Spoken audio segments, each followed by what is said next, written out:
Hello friends, today in this lecture हम लोग e governance के बारे में बात करेंगे। हम लोग ई गवर्नेंस पर डिटेल में समझेंगे कि ई गवर्नेंस है क्या, इसके चैलेंजेस क्या है, पोटेंशियल क्या है, सब कुछ। हम लोग बिहार का भी देखेंगे। ठीक, एक मैं दिखा देता हूँ कि हम लोग इस लेक्चर में ऐसा नहीं कि सिर्फ नेशनल वाला है, हम लोग ई गवर्नेंस और बिहार में क्या ई गवर्नेंस को लेकर के हो रहा है वो भी हम लोग देखेंगे। एंड एट द एंड मतलब जब लेक्चर आखिरी होगा तो हम लोग प्रॉपर स्ट्रक्चरिंग भी देखेंगे कि स्ट्रक्चर कैसे करना है। मान लीजिए कि 8 मार्क्स का क्वेश्चन है तो कैसे स्ट्रक्चरिंग करना है, 38 मार्क्स में कितना लिखना है, 8 मार्क्स में कितना लिखना है, हम लोग दोनों देखेंगे ठीक आखिरी के लेक्चर में। तो चलिए हम लोग स्टार्ट करते हैं। लेक्चर लंबा नहीं होगा, मैं कोशिश करूँगा कि 20 मिनट में लेक्चर खत्म हो जाए, क्योंकि ऐसे बहुत हैंडी होता है लास्ट टाइम पे प्रिपरेशन करना कि छोटा छोटा लेक्चर में आप जब भी टाइम मिले तो आप देख सकते हैं 2 बार 3 बार, तो बहुत हैंडी रहेगा। अब देखिए ई गवर्नेंस का एक सिंपल डेफिनेशन क्या है कि use of information technology in improving government services. मतलब जो भी गवर्नमेंट का सर्विस है उसमें इंफॉर्मेशन टेक्नोलॉजी का यूज करते हैं, like mobile, computer, internet, wifi, इन सब का यूज करके जो सर्विस होता है उसको बहुत आसान तरीके से सिटीजन्स को देते हैं। ये इंफॉर्मेशन टेक्नोलॉजी हो गया। अब देखिए वर्ल्ड बैंक का एक डेफिनेशन क्या है कि e governance refers to use by government agency of information technology.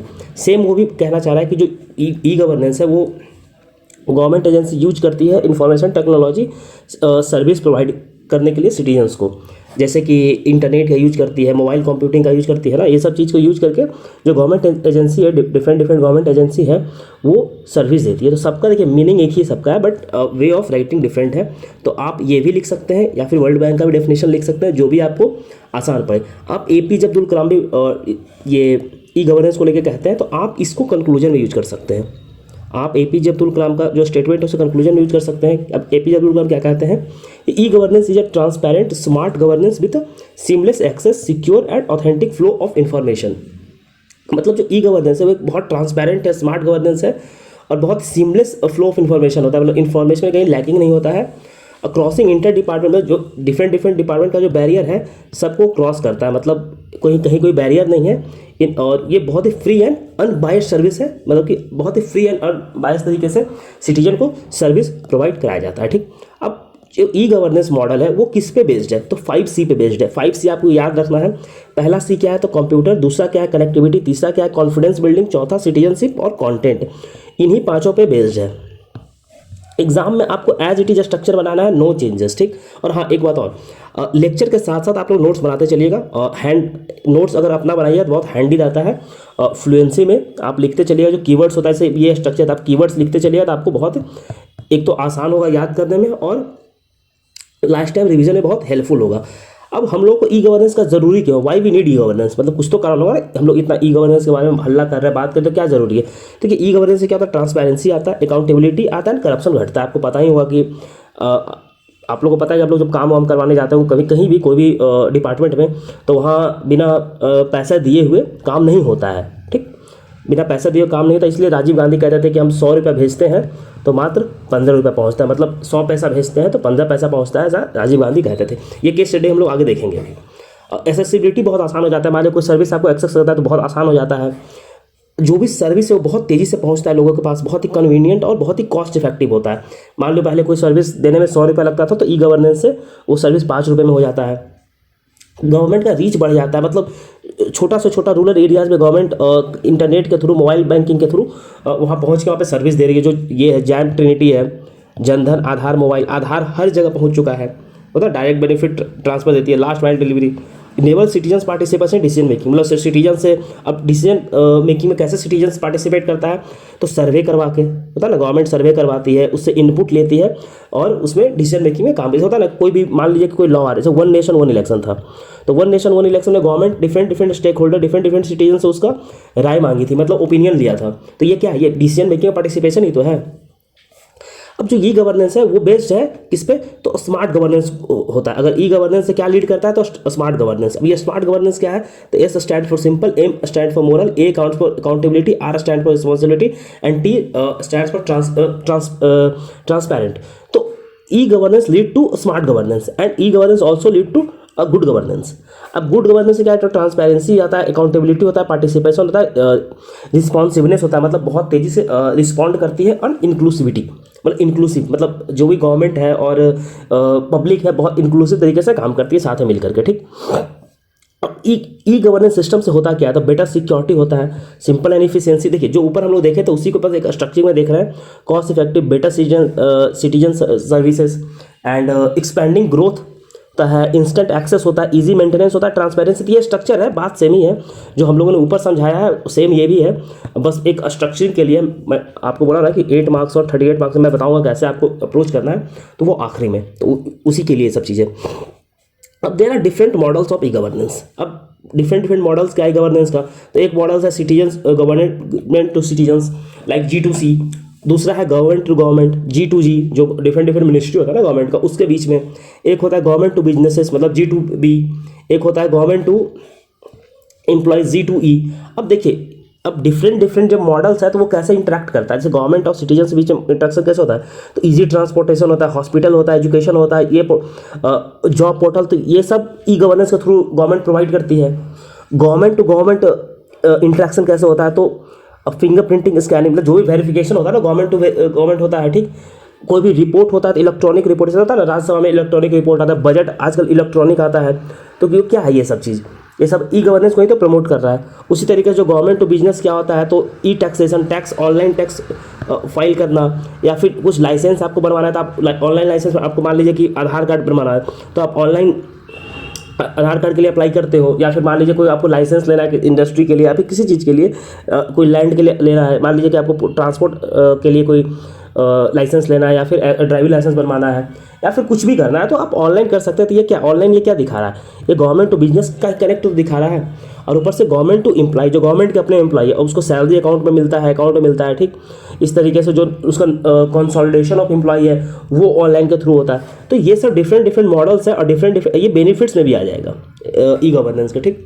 अब हम लोग इस स्ट्रक्चर को समझते हैं। अब देखिए जैसे गवर्नमेंट हो गया, और डिफरेंट मिनिस्ट्री के साथ कैसे इंटरेक्ट करती है, डिफरेंट डिपार्टमेंट के साथ कैसे इंटरेक्ट करती है, एंड पब्लिक इंडस्ट्री के साथ कैसे इंटरेक्ट करती है गवर्नमेंट या फिर डिफरेंट मिनिस्ट्री। तो देखिए पब्लिक के साथ ई पार्टिसिपेशन होता है, अभी हम लोग ऊपर बताया था ना कि सर्वे करवाता है, तो ये सब इनपुट लेता है तो पब्लिक पार्टिसिपेट कर रही है। उसी तरीके से डिफरेंट डिपार्टमेंट है, वो सर्वे डिलीवरी करती है, ई सर्वे डिलीवरी। मान लीजिए इलेक्शन कमीशन ही है, ठीक, तो इलेक्शन कमीशन कैसे, जब वोटर का रजिस्ट्रेशन जो होता है ऑनलाइन होता है, ठीक। ठीक है, जो भी पढ़ना है हम लोग को इंटीग्रेटेड पढ़ना है। जैसे आपको डिफरेंट जो नोट्स मिला होगा इलेक्शन कमीशन पे या फिर सुप्रीम कोर्ट पे, तो सबको इंटीग्रेट करके पढ़ना है, ऐसा नहीं कि सबको डिफरेंटली नहीं पढ़ना है, सबको एक दूसरे से लिंक करते चलना है, ठीक।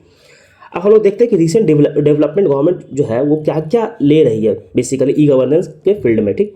तो सबसे पहले हो गया digital India mission. Digital India mission, अब इसमें क्या है कि डिजिटल इंफ्रास्ट्रक्चर क्रिएट करने का बात कर रहा है। अब किस टाइप का इंफ्रास्ट्रक्चर, देखिए उमंग ऐप हो गया, कॉमन सर्विस सेंटर हो गया। आप में से बहुत लोग उमंग ऐप को यूज़ किए होंगे, जहाँ पे गवर्नमेंट का जो भी सर्विसेज है, आप जैसे कोई आपको ऑनलाइन कोई कंप्लेंट फाइल करा है तो आप यहाँ पे फाइल कर सकते हैं।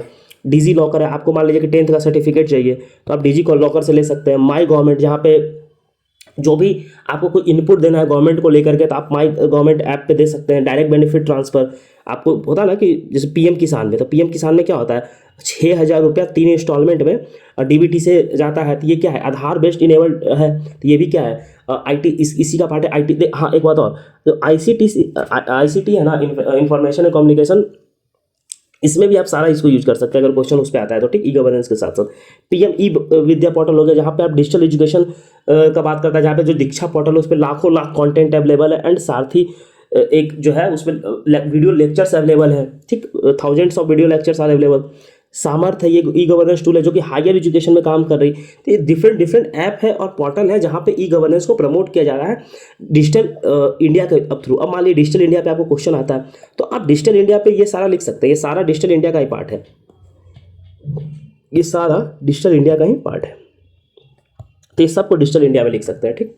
देखो कोविड हो गया, आप लोग सब अपना सर्टिफिकेट जो वैक्सीनेशन का होगा, कोविड वैक्सीन का, आप सब ने यहीं से लिया होगा। तो ये सब क्या है, ये सब डिजिटल इंडिया या फिर जो हम लोग का ई गवर्नेंस है उसी के लिए तो गवर्नमेंट काम कर रही है। जैसे ई क्रांति हो गया, तो ई क्रांति क्या है, it provides electronic delivery of services to citizen. अब जो इलेक्ट्रॉनिक जो भी सर्विस होता है उसको हम लोग इलेक्ट्रॉनिक प्रोवाइड करना होता है ना, कोई भी सर्विस डिलीवर करना होता है इन वेरियस सेक्टर। जैसे हेल्थ केयर है, मान लीजिए आपको कोई हेल्थ केयर में कोई चेकअप करवाना है तो आप ऑनलाइन डॉक्टर से बात कर सकते हैं। एजुकेशन में आप ऑनलाइन लेक्चर दे सकते हैं, ऑनलाइन आप पीडीएफ डाउनलोड कर सकते हैं, ऑनलाइन आप मतलब सब कुछ कर सकते हैं। ऑनलाइन आप रिसर्च एंड डेवलपमेंट कर सकते हैं। एग्रीकल्चर में डिफरेंट होता है ना कि जैसे डिफरेंट ये एग्रीकल्चर में सॉइल हेल्थ कार्ड हो गया, एग्रीकल्चर में जो फार्मर को इनपुट दिया जाता है कि अभी वेदर कैसा है, तो आप उसके थ्रू आप क्या क्रॉप लगाएं या फिर किस तरीके से मॉनिटर करें अपने क्रॉप को, ये सब डिफरेंट डिफरेंट चीज़ एग्रीकल्चर में किया जाता है ना।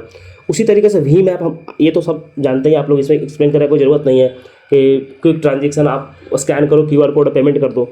इंडिया स्टैक, अब ये क्या है कि एक एप्लीकेशन प्रोग्रामिंग इंटरफेस है जो कि अलाउ करता है गवर्नमेंट को, बिजनेस को, स्टार्टअप को, डिफरेंट डिफरेंट स्टार्टअप्स को, जो स्टार्टअप्स के डेवलपर हैं उनको एक साथ इंटीग्रेट करता है, और सबको फिर वो स्मूथलेस काम करने में हेल्प करे। जैसे आधार कार्ड हो गया, KYC हो गया, साइन हो गया, डिजी लॉकर हो गया, सब किसका पार्ट है? तो इंडी स्टेक का ही पार्ट है जो कि ऑनलाइन होता है। ठीक, अब हम लोग एक केस स्टडी देखते हैं कि देखिए आधार इनिशिएटिव तो हम सबको पता है कि वर्ल्ड लार्जेस्ट बायोमेट्रिक सिस्टम है जो कि वेरिफिकेशन ये सब किया है और DBT में बहुत हेल्पफुल है। ठीक, DBT में तो ये केस स्टडी एक है, ये बहुत इंपॉर्टेंट केस स्टडी है। हम लोग मतलब आपको पता होना चाहिए एक आधार का कि कैसे आधार रिवोल्यूशनाइज किया है। ठीक, अब देखिए use of governance in welfare of farmers, हम लोग देख लेते हैं कि एग्रीकल्चर में क्या क्या यूज है। तो नाम, किसान और वन स्टॉप विंडो जो फार्मर पोर्टल है, और सॉइल हेल्थ कार्ड। अब देखिए नाम क्या है? ये एक ऑनलाइन मार्केट है जहाँ जो फार्मर है अपना प्रोडक्ट को बेच सकता है, प्रोडक्ट को अपना वो सेल कर सकता है थ्रू बीडिंग। अब होता है ऐसे, मान लीजिए कि ये एक फार्मर है अपना, ये उसका प्रोडक्ट है।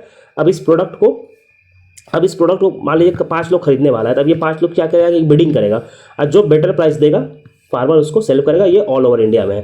तो ये कैसे पॉसिबल हुआ? मान लीजिए कोई बिहार का बैठा फार्मर महाराष्ट्र में कोई सामान बेच रहा है, कैसे पॉसिबल है?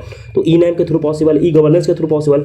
उसी तरीके से किसान में क्या है कि जो भी एडवाइजरी है या फिर जो भी सजेशंस है फार्मर को थ्रू SMS मिलता है। वन स्टॉप विंडो भी वही के सेम चीज़ है कि वो जो बेस्ट एग्रीकल्चर प्रैक्टिसेस क्या क्या है उसको लेकर के फार्मर को अवेयरनेस किया जाता है और फार्मर को सिखाया जाता है। सॉइल हेल्थ कार्ड, सब हम लोग सबको इस पर पता है कि सॉइल हेल्थ कार्ड है क्या।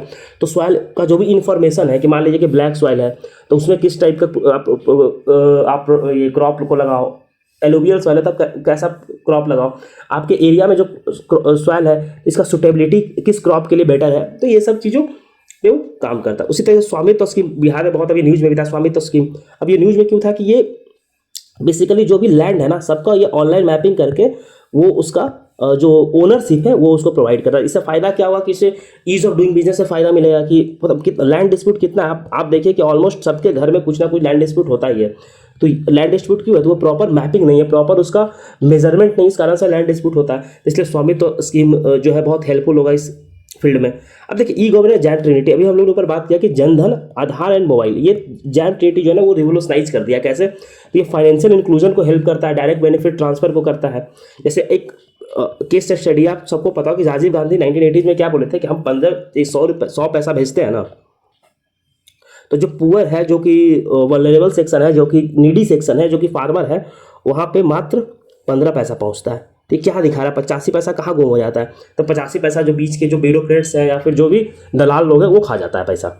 उसी तरीके से 2007 में एक सर्वे था, उस सर्वे में बताया जाता कि जो अब जो बढ़ करके, क्योंकि जो गवर्नेंस का जो यूज हो रहा था या फिर डिफरेंट डिफरेंट टेक्नोलॉजी का यूज करके जो 100 पैसा था उसको बढ़ा करके 50 पैसा तक कर दिया गया। ठीक, और 2025 में अभी हाल में मोदी जी कहे थे कि जो 100% बेनिफिट ट्रांसफर है, 100 पैसा मोदी जी वहाँ से भेजते हैं और 100 पैसा जाता है। मान लीजिए 2000 रुपये मोदी जी भेजे फार्मर को, 2000 अकाउंट में ट्रांसफर होता है ना। मान लीजिए कि वृद्धा पेंशन मिलता है, तो जो होता है ना ओल्ड एज पेंशन है, वृद्धा पेंशन जिसको बोलते हैं, तो जितना पैसा वहाँ से आई थिंक 1000 है तो वो अकाउंट में चला जाता है, नहीं 2000 शायद है, जो भी है अमाउंट देख लीजिएगा, तो वो डायरेक्ट अकाउंट में चला जाता है। तो ये देखिएगा स्ट्रक्चर है, 100 पैसा, 15 पैसा, न्यू सिस्टम 100 पैसा एंड 100 पैसा। तो ये फायदा हुआ गवर्नेंस का। आपको इस तरह से स्ट्रक्चर बनाना है। ठीक, अब इसका कुछ चैलेंजेस है। चैलेंजेस क्या है? इंफ्रास्ट्रक्चर चैलेंज है, मतलब इंटरनेट कनेक्टिविटी नहीं। अभी भी आपको पता है कि आप 5G यूज तो कर रहे हैं, लेकिन 5G का स्पीड आपको हार्डली 1 MB भी नहीं मिलता है। तो ये क्या है? इंफ्रास्ट्रक्चर ही प्रॉब्लम ही तो है। जो NFHS का एक डेटा है जो कहता है कि only 20% of rural India and 64% of urban area जो पॉपुलेशन जिसके पास इंटरनेट एक्सेस है, मतलब रूरल एरिया में मात्र 20% लोग जो है जिसके पास इंटरनेट है, और शहरी जो क्षेत्र है वहाँ इंटरनेट का एक्सेस कितने परसेंट के लोगों के पास है? तो 64% लोगों के पास है। डिजिटल सिक्योरिटी एंड पायरेसी, होता है ना कि डिजिटल फ्रॉड होता है, साइबर सिक्योरिटी थ्रेट है, प्राइवेसी कंसर्न है। डिजिटल लिटरेसी बहुत कम है, मात्र 38% हाउस होल्ड है जिसको जो डिजिटल लिटरेट है। आप ही अपने आसपास देखते हैं कि लोगों को मोबाइल अभी भी सही से यूज करने नहीं आता है, मोबाइल यूज करने भी आता है तो वो लोग सिर्फ रील्स देखते हैं। अब वो इंटरनेट बैंकिंग नहीं चला सकते हैं, नेट बैंकिंग का यूज नहीं कर सकते हैं। तो ये सब क्या दिखा रहा है? ये सब दिखा रहा है डिजिटल लिटरेसी कितना ज़्यादा है। उसी तरीके से एक डेटा है कि जो डिजिटल पेमेंट होता है ना यूपीआई से थ्रू, तो इंडिया का 80% जो अभी भी रूरल पॉपुलेशन है ना, वो जो डिजिटल पेमेंट नहीं कर पा रहा है, and 35% of the urban population जो है कि डिजिटल पेमेंट अभी नहीं कर पा रहा है। तो ये क्या दिखा रहा है? डिजिटल डिवाइड दिखा रहा है अभी भी। ये कितना ज़्यादा ये है, यूपीआई आने के बाद भी अभी भी गाँव के लोग जो है 80% लोग यूपीआई का यूज नहीं करते हैं। ठीक, lack of trained government employ. अब गवर्नमेंट एम्प्लॉय का बहाली हुआ था कब? 1970 में बहाली हुआ था। अब वो लोग बूढ़े हो गए और अभी भी वो लोग काम करें। होना क्या चाहिए कि स्किल डेवलपमेंट होना चाहिए। अब नया नया फ्रेशर्स को आप बहाली करो, जो कि जिसे कंप्यूटर चलाने आता हो, लैपटॉप चलाने आता हो, फ़ोन चलाने आता हो। अब जो बहाली हुआ है 1960s में या फिर 1990s में, उनको उतना लैपटॉप या फिर फ़ोन का ज्ञान नहीं है। आप भी अपने आसपास देखते होंगे। कॉस्ट फंडिंग, इम्प्लीमेंटेशन कॉस्ट बहुत हाई है। ऊपर से एक डेटा है कि 3% जो जीडीपी होता है, 3% जो जीडीपी है, कहा ना हम लोग का, वो हम लोग ई गवर्नेंस इनिशिएटिव पे खर्च कर रहे हैं मात्र। कितना कम है, क्योंकि बहुत इसका हाई कॉस्ट है। एसेसिबिलिटी और इंक्लूसिबिलिटी बहुत प्रॉब्लम है। मतलब लोगों के पास एसेसिबिलिटी नहीं है, मतलब लोग के पास जो भी सर्विसेज है उसका एसेसिबिलिटी नहीं है। इंक्लूसिविटी में प्रॉब्लम है। अब ये एसेसिबिलिटी क्या प्रॉब्लम है? तो लैंग्वेज बैरियर। आप खुद देखो, जो फ़ोन में इंग्लिश होता है, तो कितने लोगों को इंग्लिश आता है। अगर आप इसे हिंदी में ट्रांसलेट करो तो हिंदी इतना डिफिकल्ट होता है कि आप उसे आप यूज नहीं कर पाओगे। तो रीजनल लैंग्वेज में सर्विसेज प्रोवाइड नहीं होता है। अब एग्रीकल्चर के लिए 50 सब पोर्टल है। तो अब 50 पोर्टल में फार्मर खुद कन्फ्यूज है कि किसमें क्या मिलेगा। तो multiple portals and platform lead to confusion. इतना सारा पोर्टल गवर्नमेंट बना दिया कि उससे एक अलग कन्फ्यूजन क्रिएट होता है लोगों में। तो ये सब प्रॉब्लम है। हम लोग वे फॉरवर्ड में देखते हैं कि सेकेंड एआरसी का एक रिकमेंडेशन है, वो हम लोग देख लेते हैं कि वो क्या कहता है कि मॉनिटरिंग एंड इवोल्यूशन। मान लीजिए कि जो भी ई गवर्नेंस सर्विस प्रोवाइड किया जा रहा है ना, तो इस ई गवर्नेंस सर्विस का प्रॉपर मॉनिटरिंग हो और इवैल्यूएशन हो कि क्या ये जो इफेक्टिवली सर्विस दिया जा रहा है कि नहीं दिया जा रहा है, और अगर नहीं दिया जाए तो कैसे उसको इम्प्रूव कर सकें। ठीक, इंक्लूसिव इन्वायरमेंट बिल्डिंग का बात एआरसी करती है। इंक्लूसिव मतलब कैसे? तो आप अवेयरनेस बढ़ाइए लोगों में, कैपेसिटी बिल्डिंग कीजिए, लोगों को ट्रेन कीजिए कि वो इंटरनेट बैंकिंग यूज कैसे करें, इंसेंटिवाइज कीजिए ई गवर्नेंस को यूज करने के लिए। जैसे होता ना कि अब यूपीआई के लिए क्या होता था, यूपीआई के लिए कैशबैक होता है, तो इसी तरीके से इंसेंटिवाइज कीजिए। जो विल है गवर्नमेंट ऑफिशियल्स का, जो बिल है, मतलब कि जो विल पावर है, उसको दिखाइए कि नहीं, हम चेंज करना चाह रहा है, गवर्नमेंट जो है वो चेंज करना चाह रही है। सिर्फ ऑन पेपर नहीं है, ऑन पेपर ई गवर्नेंस का बात नहीं होना चाहिए, मतलब दिखना चाहिए, वो ट्रांसफॉर्म भी होना चाहिए। लीगल फ्रेमवर्क जो होता है वो प्रॉपर एक ई गवर्नेंस का लीगल फ्रेमवर्क एक स्ट्रक्चर्ड होना चाहिए कि कैसे कैसे क्या होगा। मिशन मोड पे काम करना चाहिए डिजिटल इंडिया का जो इम्प्लीमेंटेशन है। ठीक, उसी तरीके से एक ई गवर्नेंस इंटरप्राइज डेवलप करना चाहिए, जो कि एक सिंगल ई गवर्नेंस हो पूरे देश के लिए। ठीक, अब ये कंक्लूजन हम लोग देख लेते हैं कि the e governance stand for transformative force in modern governance, offering unparalleled potential to drive human development and foster inclusive development. ये एक कंक्लूजन हो गया। एक कंक्लूजन हम लोग एपीजे अब्दुल कलाम वाला था, वो इन दोनों में से कोई एक कंक्लूजन आप यूज कर सकते हैं। अब हम लोग बिहार का देख लेते हैं कि बिहार में भी प्रॉब्लम, देखिए बेनिफिट, प्रॉब्लम, चैलेंजेस सब सेम ही है, क्योंकि बिहार इंडिया में सब तो सेम ही है। तो हम लोग सिर्फ देखें कि बिहार गवर्नमेंट में एक इनिशिएटिव हम लोग देखेंगे। देखिए बिहार गवर्नमेंट का 2021 और 2022 में अवार्ड मिला था ई गवर्नेंस को लेकर, जल जीवन हरियाली को लेकर के मिला था, अश्विनी पोर्टल को लेकर मिला था, मेधा सॉफ्ट पोर्टल को मिला था, और जो मैट्रिक स्कॉलरशिप है उसको लेकर के अवार्ड मिला था। तो हम लोग कुछ जो बिहार गवर्नमेंट का जो कुछ की इनिशिएटिव्स हम लोग देखिए, इनिशिएटिव्स इसमें बहुत सारा मैंने डाल दिया है। अब इसमें क्या है कि सब आपको सारा नहीं भी याद रहे ना तो कोई दिक्कत नहीं, अगर 5-6 भी याद रह गया तो काफ़ी है, मोर देन सफिशियंट है आपके लिए। और जैसे बिहार वन पोर्टल है, ठीक, बिहार वन है, तो इसमें क्या है कि यूनिफाइड सर्विस डिलीवरी पोर्टल है, जो कि आपको जितना भी सर्विस है सबको एक ही जगह मिलेगा। ऊपर से बीएसडीसी पोर्टल जो है उसमें क्या है कि डिफरेंट एप्लीकेशंस को एक साथ मर्ज करके हाई इफिशिएंसी डेटा स्टोरेज बना दिया गया है उसको। उसी तरीके BSWAN है, वो क्या है, तो Bihar state wide area network, इस सारा ब्लॉक को कनेक्ट कर रहा है। उसी तरीके जो BSWAN 3.0 है, वो क्या कर रहा है, ये पंचायत लेवल पे कनेक्टिविटी दे रहा है। सेक लेन क्या है, तो जितना सेक्रेटेरिएट है बिहार गवर्नमेंट का सबको कनेक्ट कर रहा है। ई प्रोक्योरमेंट सर्विस, अब ई प्रोक्योरमेंट सर्विस का मतलब ही आपको समझ में आ जाएगा कि जो मॉडर्नाइज प्रोक्योरमेंट है, प्रोसेस है, उसमें ट्रांसपेरेंसी और इफिशिएंसी लाया जा रहा है। CDAC सेंटर है, ये एडवांस ट्रेनिंग दिया जा रहा है कंप्यूटर में या फिर ICTC में देने के लिए है। ई ग्राम स्वराज है, ये क्या है, पंचायती राज इंस्टीट्यूशन को स्ट्रेंथन किया जा रहा है, डिफरेंट जैसे ई ग्राम स्वराज पोर्टल है ना, इसको आप गूगल करके एक बार चेक कीजिएगा। आपको जैसे आपका गांव में कोई भी काम हो रहा है ना, तो इसमें सारा पे सब पे अपडेटेड रहता है। हम लोग तो देखते हैं, मैं तो देखता हूँ अपने गांव का कि क्या क्या कहाँ नाली बन रहा है, कहाँ रोड बन रहा है, उस नाली का टेंडर किसको मिला है, सब दिखाता है इसमें। और गृह दर्शन पोर्टल है, ये लॉ एंड ऑर्डर मेंशन करने के लिए है।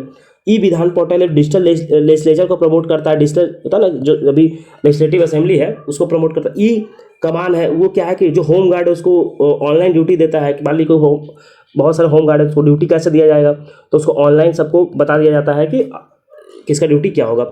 ई ऑफिस है, ये ई ऑफिस तो जाने की जरूरत तो नहीं है कि पेपरलेस एनवायरनमेंट का बात करेगा, ई ऑफिस है। तो साइबर सुरक्षा है, ठीक क्या है, तो जो साइबर सिक्योरिटी है, ग्रास लेवल पे काम करने का बात कर रहा है। चक्र ऐप क्या है, तो सेंट्रलाइज ऑनलाइन क्रिमिनल डेटाबेस है, मतलब जो भी क्रिमिनल है उसका एक सेंट्रलाइज डेटाबेस है।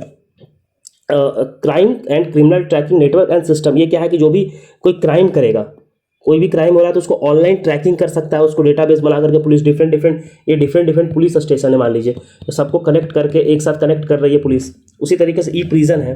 अब इसमें क्या है कि जो भी प्रिजन एक्टिविटी होता है प्रिजन में, सबको ऑनलाइन मॉनिटर करने के लिए है।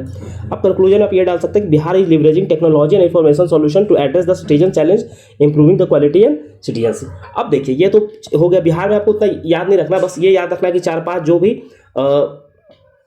बिहार गवर्नमेंट का इनिशिएटिव है वो आपको याद रखना है। अब हम लोग ये देखते हैं कि 38 नंबर वाले में आता है तब कैसे लिखेंगे और 8 मार्क्स में कैसे लिखेंगे। अब देखिए 8 मार्क्स में आता है, तो 8 मार्क्स में आपको कैसे लिखना है, तो आप सिंपल सा इंट्रोडक्शन देंगे, यहाँ पे इंट्रोडक्शन देंगे, ठीक। उसके बाद वो बताएंगे कि 5C वाला बताएंगे कि 5C वाला कैसे है। उसके बाद फिर आप स्ट्रक्चरिंग देंगे और स्ट्रक्चरिंग देके वो स्मार्ट वाला बताएंगे कि उससे होता क्या है, तो स्मार्ट होता है। अब स्मार्ट को ऐसे ऐसे करके बता दीजिएगा। और कुछ इनिशिएटिव्स, ये आपको सारा स्ट्रक्चर में बताना है। इनिशिएटिव अब 4-5 इनिशिएटिव की, डिजिटल इंडिया, यूपीआई हो गया, उमंग ऐप हो गया, ये सब आपको इनिशिएटिव बता देना है। उसके बाद फिर चैलेंजेस में 2-3-4 चैलेंजेस, और सिर्फ कीवर्ड्स लिखना है। चैलेंजेस सिर्फ कीवर्ड्स लिखना है, उतना कुछ नहीं करना है, सिर्फ कीवर्ड्स लिखना है और कंक्लूड कर देना है, ठीक। ये हो गया अगर आपको 8 मार्क्स में आता है तो। इनिशिएटिव में 1-2 बिहार का भी आपको बता देना है। अगर 38 मार्क्स का आता है तो इंट्रोडक्शन तो आपको लिखना ही है। उसके बाद इंट्रोडक्शन के बाद जो आपको हम लोग 5C बताए थे, 5C वाला तो आएगा ही, उसके साथ वहीं पर स्मार्ट वाला आएगा। फिर इसमें एक एक्स्ट्रा क्या ऐड करना है कि ई गवर्नेंस मॉडल को ऐड करना है। जो हम लोग 4 मॉडल देखे थे, डिफरेंट 4 मॉडल, वो ऐड करना है। उसके बाद क्या करना है, इसमें ऐड करने के बाद आपको बिहार का सेपरेटली मेंशन करना है, अलग से मेंशन करना है, 4-5 जो बिहार का था वो। उसके बाद क्या करना है कि, हाँ 1 सेकेंड इधर देखते हैं हम लोग। उसके बाद क्या करना है कि आपको यहाँ पे, उसके बाद आपको क्या करना है कि यहाँ पे इनिशिएटिव आपको मेंशन करना है। इनिशिएटिव बिहार का इनिशिएटिव भी, दोनों का इनिशिएटिव सेपरेटली मेंशन करना है। उसके बाद चैलेंजेस आपको यहाँ लिखना है कि क्या क्या चैलेंजेस है, और यहाँ आपको फिर वे फॉरवर्ड देना है, सेकेंड ARC रिपोर्ट वाला वे फॉरवर्ड देना है। फिर आपको 2 लाइन में यहाँ पे कंक्लूड कर देना है। तो इस तरीके से ये स्ट्रक्चरिंग करना है, ठीक। चलिए लेक्चर समाप्त हो गया। ये हम लोग का एक टेलीग्राम चैनल है, छोटा सा ग्रुप है, 400-500 बच्चों का ग्रुप है, 400-500 बच्चों का ग्रुप है। आप ग्रुप में जुड़ सकते हैं, आप ग्रुप में जुड़िए। आपको इसका लिंक जो है वो डिस्क्रिप्शन बॉक्स में मिल जाएगा और कमेंट बॉक्स में भी आपको इसका लिंक मिल जाएगा, आप वहाँ जुड़िए। कोई भी डाउट है तो पूछिए। और चलिए फिर लेक्चर समाप्त करते हैं। और आपको लेक्चर कैसा लगा प्लीज़ गिव रिव्यू आप देते हैं तो हम लोग को एक होता ना कि इम्प्रूवमेंट में हेल्प करता है, वो भी एक फीडबैक मैकेनिज्म है। तो आप रिव्यू दीजिए। और अगर कोई और टॉपिक पे आपको लेक्चर चाहिए तो please let us know. Thank you so much.